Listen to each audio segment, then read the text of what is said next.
going on YouTube? So today we're going to take a look at a defense out of the Big Dime 236 called Prowl Slant 3 Seam. And this really goes with the way that I personally like to play defense. You guys have seen that over the years, which is a rolling defense. So whether it's an Okie roll or something like a Mike scrape, anything with movement in the secondary. Now, I like to turn baseline on automatically, and what that's going to do is it's going to make it so that they're never going to be able to tell what defense we're in. So we come out in Prowl 3 Seam every single time with the baseline on.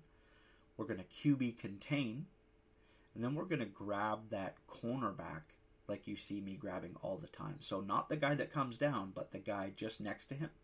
You can leave him on his blitz angle, like you see right here. I'm just lobbing at this point. I'm trying to see if putting him in different spots will maybe get me an A gap as well, something like that, right? But as you can see, the pressure from the left is always going to come in, just like in the Big Dime 146. We all know that cover 2 sink is a great defense that can come in from that left edge a lot more often than it will from the right edge.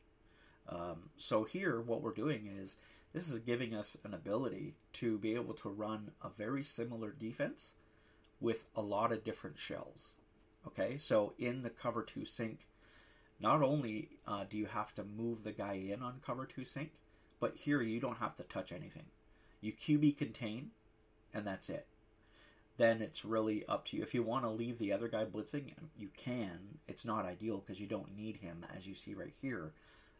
As long as they don't block the running back on that side, you don't need that guy on a blitz angle. We just user him. We can man him up and things like that. And then we are free to roam around and lurk. You can see all the different adjustments that I'm making. Sometimes I'm manning guys up, whatever.